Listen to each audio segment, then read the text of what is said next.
Bonsoir à toutes et à tous, il est 19 h et vous êtes sur Monaco Info à l'occasion de votre journal. Voici le sommaire de ce lundi 31 octobre. Octobre Rose, justement, laissera sa place au mois sans tabac qui débutera dès ce mardi 1er novembre. Nous recevrons dans cette édition Jean-François Goldbroch, chef adjoint du service de psychiatrie et d'addictologie du CHPG. Il nous donnera les clés pour arrêter de fumer. Et puis Jean Castellini sera également sur notre antenne pour nous dévoiler les enjeux de la visite de travail en principauté avec les différents acteurs de l'Organisation mondiale de la propriété intellectuelle. Ce lundi, nous vous ferons également un focus sur tous les résultats sportifs du week-end avec notamment les victoires de l'AS Monaco FC, de la Roca Team et du MBA féminin, mais aussi un focus sur le e-rally qui a été remporté par le duo Jacques Pastor et Fulvio Gazzola. L'équipage a réalisé un parcours sans faute, vous verrez. Et pour finir, nous vous emmènerons découvrir le concert de l'Orchestre Philharmonique de Monte-Carlo qui a accueilli 2 stars internationales. Tous les ans, en novembre, de nombreuses personnes se mobilisent pour le mois sans tabac. L'objectif est simple, inciter les fumeurs à arrêter tous ensemble pendant 30 jours. Pour nous parler ce soir de cette addiction au tabac, Jean-François Goldbroch, le chef de service adjoint de psychiatrie et d'addictologie du CHPG, est présent avec nous. Bonsoir à vous. Bonsoir. Alors Jean-François, déjà pour bien comprendre pourquoi finalement les consommateurs de tabac deviennent accros. Ils sont accros parce que le tabac provoque une véritable addiction. Qui dit addiction dit une dépendance, des phénomènes de sevrage, un besoin irrépressible de consommer et des conséquences néfastes de cette consommation. Comment stopper purement et simplement cette addiction au tabac ? Alors, on a la chance, c'est qu'à la fois c'est une addiction qui est très sévère puisque ça entraîne une mortalité importante et en même temps on a des traitements qui sont de plus en plus efficaces, notamment la substitution à la nicotine. Vous pensez notamment au patch à la nicotine ou peut-être même une autre technique qui est l'hypnose. Est-ce que ce sont des moyens efficaces selon vous ? Alors, il ne faut pas hésiter à associer tous les moyens. Tout d'abord les patchs, il y a aussi les comprimés, les inhalateurs, également toutes les techniques non médicales, l'hypnose, la méditation. Il peut y avoir aussi les médicaments, des traitements médicamenteux en cas de résistance, mais pas en première intention. Et également une discussion par rapport à la cigarette électronique, en tout cas le vapotage. Ce mois de novembre est donc le mois sans tabac, on le disait, et ça semble marcher. Un mois sans tabac multiplierait par 5 les chances d'arrêter de fumer définitivement. Est-ce que c'est parce que le corps s'est habitué à ne plus recevoir de la nicotine? Voilà, quel est le processus? Comment ça fonctionne? Alors, parce que le corps s'habitue à la nicotine et s'habitue aussi très rapidement au sevrage à partir du moment où il y a une substitution ou un traitement. Et surtout, pendant 4 semaines, on a déjà des effets bénéfiques de l'arrêt du tabac.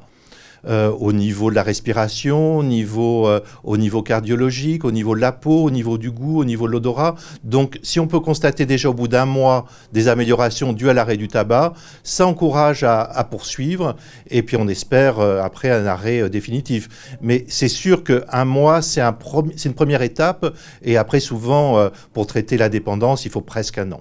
On compte, vous en avez parlé, mais chaque année, près de 75 000 décès attribuables au tabagisme. Quels sont les effets à court et long terme du tabac? À court terme, c'est vraiment les effets au niveau respiratoire, au niveau cardiologique. À long terme, tout le monde le sait, c'est au niveau le risque de cancer qui est vraiment important et d'insuffisance respiratoire.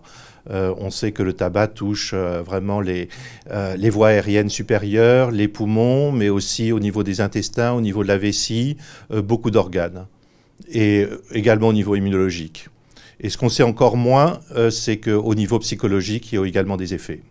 La consommation de tabac en France tend quand même à la baisse. Est-ce que ce phénomène s'explique notamment par la hausse du prix du tabac ou peut-être aussi par le recours à de nouveaux modes de consommation comme la cigarette électronique? Que pensez-vous justement de cette cigarette électronique qui est peut-être un moyen pour certains de pallier et le geste et puis le manque aussi de nicotine? Alors, la cigarette électronique, c'est intéressant parce que, mais uniquement comme outil de sevrage. C'est vraiment déconseillé pour les adolescents. On ne doit pas commencer, en tout cas, une consommation avec la cigarette électronique. Mais comme outil de sevrage, c'est vraiment très, très intéressant parce que ça permet d'augmenter son taux de nicotine avec l'aide des patchs et de retrouver effectivement un équilibre sans du tabac brûlé ou chauffé. Mais vraiment, la cigarette électronique, j'insiste sur la vapoteuse. C'est vraiment la vapeur qui est intéressante et pas les autres cigarettes électroniques où le tabac est plutôt chauffé ou brûlé, où là on regarde la toxicité. Dernière question, est-ce qu'un fumeur est-il accro toute sa vie à la cigarette dès lors qu'il décide d'arrêter? Est-ce que c'est un combat qu'il doit mener tout au long de son existence?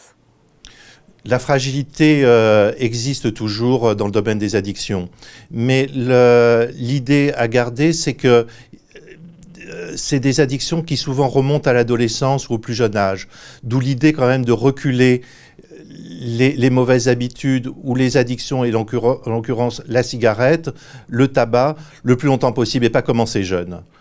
Plus on commence jeune et plus on a des risques de devenir dépendant toute sa vie et d'avoir des effets secondaires. Actuellement, on sait très bien que les gens qui ont des cancers à l'âge de 55 ou 60 ans, ils ont commencé à l'adolescence. Donc il faut repousser la première cigarette et plus on commence tard et moins on sera fragile, disons, par rapport à l'addiction. Mais l'addiction est une maladie chronique. Merci beaucoup à vous d'avoir été avec nous pour nous parler de l'addiction au tabac à l'occasion du mois sans tabac qui débutera donc demain. Merci. Vous l'aurez compris, en vous arrêtant de fumer pendant 30 jours, vous multipliez par 5 vos chances d'arrêter définitivement la cigarette. Alors n'hésitez pas à appeler le 3949 pour un suivi complet et pour obtenir votre kit d'aide à l'arrêt. Et si vous souhaitez obtenir une consultation au CHPG avec un tabacologue, vous pouvez prendre directement rendez-vous au 97 98 97 47. Avoir du soutien est encore le meilleur moyen pour ne pas craquer. Mercredi et jeudi, le directeur général de l'Organisation mondiale de la propriété intellectuelle, Darren Tang, va effectuer une visite de travail en principauté. À l'occasion de sa venue, un accord sera signé entre les deux parties pour définir de manière plus précise les axes de coopération entre le gouvernement princier et cette agence spécialisée des Nations Unies. Il s'agit de la première visite d'un directeur général de l'OPMI à Monaco. Cette visite de travail a avant tout une vocation politique. Alors quels sont les enjeux de cette rencontre? Élément de réponse avec Jean Castellini, ministre des Finances et de l'Économie. Il est au micro de Vanessa Dessy sur des images d'Orazio Gaggino. C'est l'occasion d'avoir des échanges de haut niveau, de montrer à notre visiteur et à sa délégation ce qui se fait de mieux en principauté en matière d'innovation et de protection de la propriété intellectuelle dans le domaine de l'innovation, mais aussi bien sûr à travers la signature d'un MOU, Memorandum of Understanding, d'un accord avec l'OMPI, de bénéficier d'une assistance de cette entité en principauté. Et il va rencontrer un nombre d'acteurs assez divers. C'est peut-être aussi pour moi l'occasion de souligner le fait que la propriété intellectuelle n'est pas seulement un enjeu économique, c'est aussi un enjeu social, c'est un enjeu sanitaire, comme l'a démontré la pandémie que l'on vient de traverser. C'est un enjeu culturel à travers la protection des droits d'auteur. Un enjeu scientifique, et c'est notamment pour toutes ces raisons que M. Tang et sa délégation vont rencontrer des acteurs aussi divers que Monacotech, avec nos startups, la direction de l'expansion économique bien sûr, au sein de laquelle est situé ce que je pourrais appeler l'Office monégasque de la propriété intellectuelle, mais aussi le musée océanographique, le centre scientifique de Monaco, la DITN et bien sûr donc la direction des affaires culturelles pour les questions liées aux droits d'auteur. Nous ouvrons à présent une large page de sport avec tous les résultats du week-end et notamment la victoire de l'AS Monaco FC. Après plus de 4 rencontres sans s'imposer, les Monégasques voulaient renouer avec le succès face à Angers. Ils se sont bien imposés 2-0 à l'occasion de cette 13e journée de Ligue 1. Prochaine rencontre pour les hommes de Philippe Clément ce jeudi 3 novembre pour la 6e et dernière journée de phase de groupe de la Ligue Europa. Rendez-vous au Stade Louis II pour affronter l'Étoile Rouge de Belgrade à 18h45. 45. Du côté du basket monégasque, la Roca Team a conservé son invincibilité en Betclic Elite en signant un 7e succès en autant de rencontres. Score final 87-75 face à Strasbourg. La Roca Team va d'ailleurs aussi affronter l'Étoile Rouge de Belgrade en Coupe d'Europe. La rencontre est elle prévue ce vendredi 4 novembre en Principauté à 21 h. Du basket toujours, mais avec les féminines, puisqu'elles ont été promues en LF2. Les Monégasques couraient après leur premier succès en championnat. Et c'est chose faite, puisque le MBA féminin est venu à bout ce week-end de Mondeville. Après prolongation, le score est serré, 77-73 en faveur de Monaco. Ce succès est de bon augure pour la suite et confirme les bonnes dispositions affichées par les Monégasques depuis le début de la saison. Prochaine échéance, un déplacement à Calais le 5 novembre. Et puis un mot de Formule 1 avec un Grand Prix du Mexique compliqué pour Charles Leclerc. Le pilote Ferrari termine à la 6e position. Le week-end avait pourtant bien commencé pour le Monégasque, auteur du 2e temps de la première séance d'essais libres. Mais dès la séance suivante, Charles Leclerc termina prématurément sa journée du vendredi dans le mur. Trop loin des Red Bull et des Mercedes, confortablement installé devant le reste du peloton, le Monégasque ne pouvait pas malheureusement espérer mieux qu'un top 6 à Mexico. Retour à présent sur le e-rally qui s'est achevé ce week-end. L'épreuve écologique réunissait 14 constructeurs automobiles. Cette 6e édition de la version 100% électrique et hydrogène a atteint un niveau d'engagement sans précédent et s'affirme une fois de plus comme l'épreuve phare du championnat FIA Eco Rally Cup 2022. Vanessa Dessy était au podium d'arrivée samedi soir. Un reportage sur des images d'Alexandra Marangoni. Véritable compétition routière réservée aux véhicules 100% électriques ou hydrogène, cette épreuve de régularité est désormais très prisée des constructeurs et des préparateurs auto, venus démontrer pour l'occasion le potentiel technologique et avant-gardiste de leurs véhicules. Plus d'une cinquantaine de concurrents avaient pris le départ et parmi les engagés, le célèbre champion de France des rallyes 1981, Bruno Sabi, qui porte un regard bienveillant sur l'épreuve malgré un brin de nostalgie. Agréablement surpris, on se rend compte que c'est plus utopique maintenant que de vouloir faire rouler des voitures à hydrogène. Ce qui a été confirmé, c'est qu'on peut faire une journée complète de course quand même en roulant dans des conditions assez difficiles sans avoir à ravitailler. Mais maintenant, je pense que celui qui a l'habitude de suivre des épreuves, qu'elles soient sur circuit ou routière, a l'habitude de voir des voitures spectaculaires et qui font un peu de bruit, et sans le bruit, malheureusement, il manque quelque chose. Alors, c'est là qu'il va falloir trouver, à mon avis, le compromis. Est-ce que ce ne serait pas raisonnable de bien tous se réunir et dire, bon, ben, effectivement, le futur de l'automobile, c'est les voitures propres, mais que la course soit préservée. Je ne pense pas que quelques épreuves dans une saison puissent nous faire basculer la terre. Abonné plutôt au rallye Monte-Carlo historique, Olivier Campana avait également répondu présent pour la première fois en duo avec un nouveau copilote. Une nouvelle épreuve au volant avec une première fois en copilote avec Nicolas Milanesio. C'est très sympa de voir l'évolution en ayant fait plusieurs fois le rallye électrique, Nouvelle Énergie ou les différentes appellations qu'il y a eu en fonction des années. De voir l'évolution de la possibilité technique des véhicules, des parcours sublimes, le Ventoux, les gorges du Verdon, ça donne envie de retourner voir ça. Je pense que l'Automobile Club a su nous tracer un parcours soutenu, agréable, qui fait un classement avec un résultat très intéressant. C'est Jacques Pastor qui gagne, un autre équipage monégasque dessus. Je pense que Monaco en sport auto est bien placé aussi bien en sport mécanique thermique qu'en sport électrique. Grand vainqueur de cette 6e édition du e-rally Monte-Carlo, Jacques Pastor et Fulvio Gazzola sur leur Kia, représentant conjointement les mairies de Monaco et de Dolce Acqua. Les deux hommes ont réalisé un parcours sans faute, ou presque. On a eu chaud parce qu'à un moment on était un petit peu décalé hier, sur la journée d'hier, sur les appareils, donc on a eu un peu de mal à accepter qu'on reculait. On n'a pas reculé au classement, mais les autres se rapprochaient de nous. Et donc aujourd'hui on était vraiment heureux dès ce matin de voir que les appareils fonctionnaient bien et qu'on arrivait à reprendre un peu le rythme et le moral surtout pour arriver ce soir, mais alors vraiment plus qu'heureux à Monaco. Peut-être que Sainte-Dévote suivait aussi la voiture, il n'y avait pas que les appareils de l'Automobile Club, mais Sainte-Dévote nous venait suivre aussi. Non mais c'est surtout Comme je disais, une super organisation. Un grand merci à tous les bénévoles de l'Automobile Club et aux permanents qui organisent ça de main de maître. Et aussi quelque chose qui est très open. C'est-à-dire que même des amateurs comme nous, en étant un petit peu sérieux, en préparant un petit peu les choses et surtout en étant impliqués dans ce qu'on fait, peuvent arriver à faire de bons résultats. L'équipage est donc à l'image de ce jumelage entre la Principauté et Dolce Acqua. Une jolie façon de partager l'histoire des deux villes qui a débuté il y a plus de 500 ans. Du sport, toujours avec cette jolie performance d'ensemble du karaté club Shotokan de Monaco au Liechtenstein. Les combattants monégasques ont brillé lors des derniers championnats de karaté des petits États d'Europe à Vaduz. Frédéric Elion fait le bilan sur des images d'Olivier Bonello. Regardez. Un club familial qui performe au niveau international depuis des décennies. Le karaté club Shotokan de Monaco a brillé lors des derniers championnats de karaté des petits États d'Europe.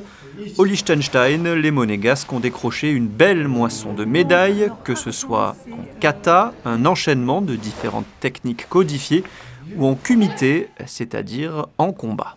Il y a eu 9 compétiteurs qui sont partis et sur les 9 compétiteurs, chaque compétiteur a environ au minimum une médaille et certains compétiteurs ont eu 2 médailles et voire même certains 3 médailles. Depuis 10 ans, on voit que le niveau des compétiteurs au sein de cette compétition des petits États augmente. À titre d'illustration, au niveau des équipes alignées au Luxembourg, vous avez la 2e vice-championne d'Europe qui y participe. Le Luxembourg est classé dans les grandes équipes par exemple et donc on a du très haut niveau. Et le fait que Monaco puisse encore obtenir dans cette compétition des médailles révèle un peu un très haut niveau de karaté, donc c'est une source de satisfaction et de fierté. Pas de médaille d'or, mais de nombreuses breloques en argent et en bronze pour une délégation composée majoritairement de combattants expérimentés. J'étais inscrite dans 5 catégories différentes et voilà, j'ai réussi à obtenir une médaille dans 4 de ces catégories, essentiellement en combat, que ce soit en individuel, en catégorie open, c'est-à-dire toute catégorie de poids confondue, et en équipe. Côté combat, moins de 84 kg, j'ai fait une bonne performance.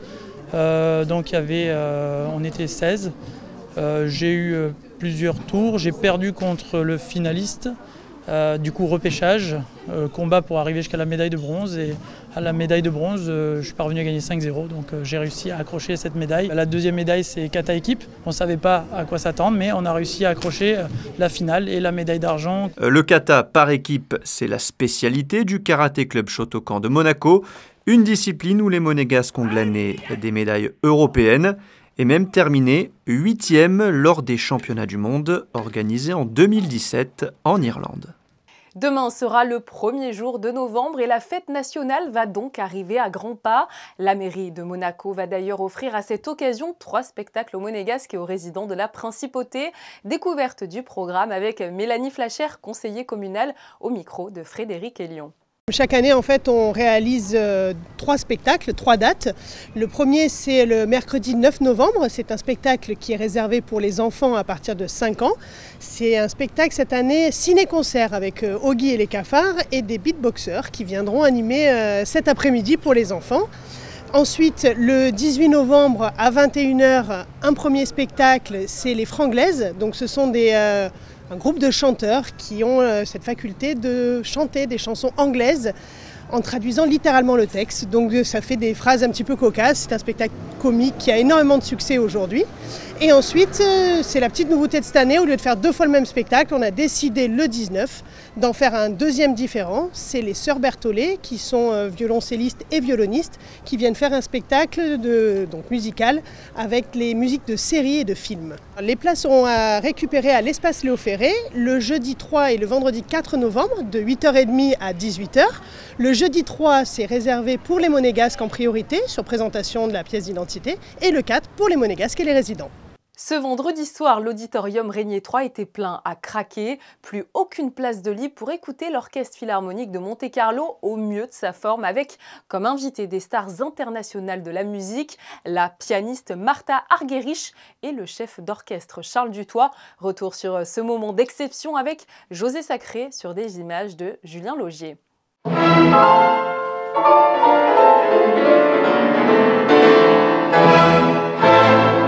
Vendredi 28 octobre, à l'auditorium Régnier 3, l'Orchestre Philharmonique de Monte-Carlo nous a offert un moment musical d'exception.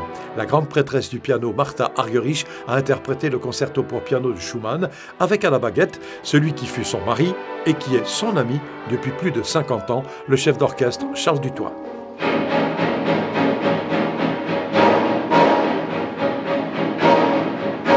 Charles Dutoit, prodigieux à la tête de l'Orchestre Philharmonique de Monte-Carlo dans Le Sacre du Printemps de Stravinsky, une œuvre qui fit scandale lors de sa création et qui, par sa force primitive et sa complexité rythmique, reste un défi permanent.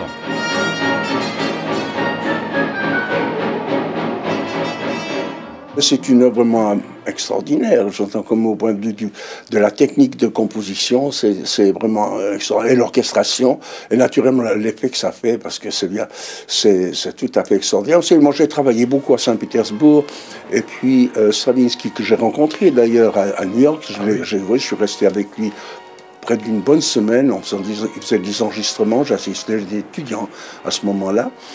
Et on a parlé beaucoup de tout ça, surtout de Morges, où j'habite en Suisse, parce que c'est là qu'il a écrit une grande partie de ses œuvres. Donc il a fini le Sacre du Printemps à Montreux, vous savez, donc à Clarens, à côté de Montreux, dans la partition autographe. C'est écrit Clarens, 1912, n'est-ce pas? Et ça a été fini en 1912, en novembre, je crois.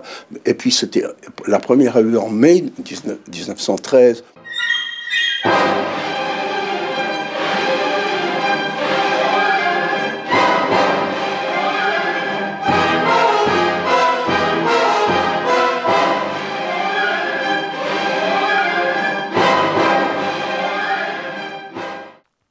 Nous passons d'un concert à un autre, mais celui dont je vais vous parler ne s'est pas encore produit. Yveline Garnier revient à Monaco le 12 novembre prochain au Théâtre des Variétés. À cette occasion, vous pourrez retrouver une équipe de chanteurs, musiciens et comédiens avec une trentaine de titres cultes. Réservez vos places à l'adresse qui s'affiche juste en bas de votre écran. Allez, il est l'heure de retrouver Vanessa Dessy pour tout savoir de vos conditions météo de ce mardi 1er novembre. Bonsoir Vanessa.